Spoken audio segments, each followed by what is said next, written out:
আজ একটা নতুন অর্ডারের কেকের ফ্রস্টিং দেখাচ্ছি, চলুন। তার সঙ্গে বলবো এই বিশেষ কেকটার একটা ছোট্ট গল্পের কথা। আজকে যে কেকটা ফ্রস্টিং করছি, এই কেকটা আমাদের কাছে ভীষণ পরিচিত একটা কেক। এটা ওভারলোড চকোচিপ কেক, যেটার মধ্যে চকলেট এবং চকো চিপস ঢালাও পড়ে। খুব ভালো খেতে একটি কেক। এবং এর যে কেক বেসটি আমরা ইউজ করেছিলাম, আগের দিন আমরা টার্টেল চকলেট কেকের ফ্রস্টিং দেখিয়েছিলাম। এটা একটা নর্মাল চকলেট কেকের ওপরেই ফ্রস্টিং করা হয়েছে। এটা কোনো বিশেষ স্পঞ্জের উপরে করা নয়, কিন্তু এটা বিশেষ স্পঞ্জ ছাড়াই এই কেকটা চমৎকার খেতে হয়। যে গল্পটার কথা বলছিলাম, আমাদের মমস টাচের এই যাত্রাপথ 1 বছরের। 1 বছর বলতে গত বছর জুলাইতে আমাদের প্রথম শুরু হয়েছিল। ইতিমধ্যেই সেটা প্রায় 1 বছর 1 মাস মতো চলছে প্রায়। তো এই যে পর্বটা, এই পর্বের শুরুর দিকের কথা বলছি। সেই সময়ে এই কেকটা আমাদের একদম প্রথম দিকে খুব মজার হয়েছিল। যে ব্যাপারটা, আমাদের একটা ভীষণ অস্বস্তি চলে এসেছিল এই কেকটা বানানোর জন্য। একদম প্রথম অর্ডার হয় এই কেকটারই।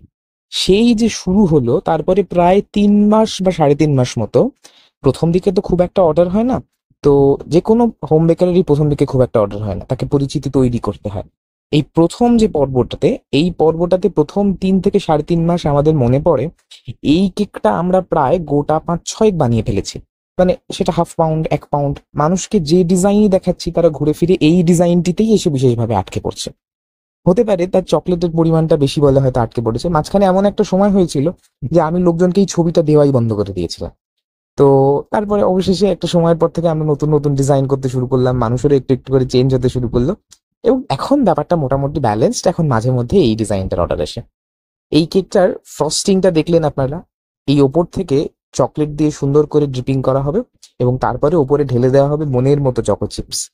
যারা প্রচন্ড চকলেট ভালোবাসেন কিন্তু নর্মাল ফ্রস্টিং অর্থাৎ হুইপ ক্রিম ফ্রস্টিং এর কেক পছন্দ করেন, এই কেকটা তাদের জন্য একেবারে চমৎকার একটি কেক।